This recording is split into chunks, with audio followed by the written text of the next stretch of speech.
வலியற்ற varicose vein சிகிச்சை எளிய 30 நிமிட செயல்முறை 7207948735. திருப்பதி லட்டு தயாரிக்க பயன்படுத்தும் நெய்யில் விலங்குகளின் கொழுப்பு கலக்கப்பட்டதாக எழுந்த குற்றச்சாட்டு அதிர வைத்தது.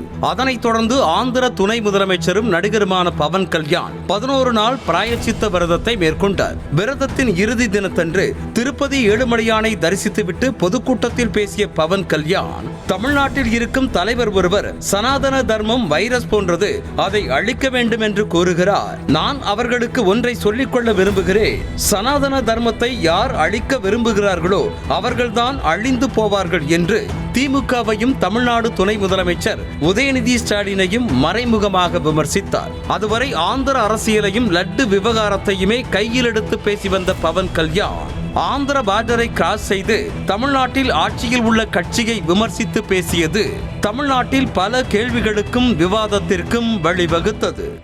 అన్ని ధర్మాలకి గౌరవం ఇచ్చే సనాతన ధర్మానికి ప్రతిరోజు కొన్ని దశాబ్దాలుగా అవమానం చేస్తూనే ఉన్నారు, భరిస్తూనే ఉన్నాం.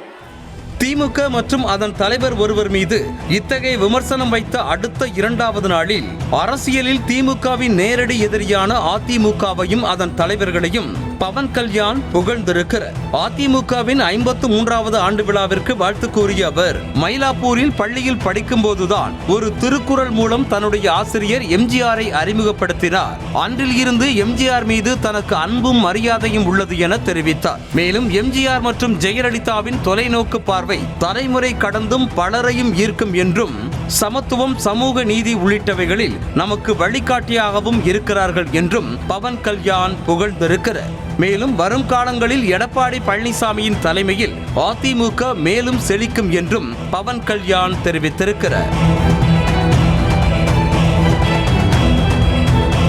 லட்டு விவகாரத்தை தொடர்ந்து சனாதன தர்மத்தை காக்க தன்னுடைய உயிரையும் கொடுப்பேன் என்று பேசி வரும் பவன் கல்யாண், தமிழ்நாடு சித்தர்களின் பூமி, அவர்களால் இந்த மாநிலம் ஆசீர்வதிக்கப்பட்டிருக்கிறது என்றும் தெரிவித்திருக்கிறார்.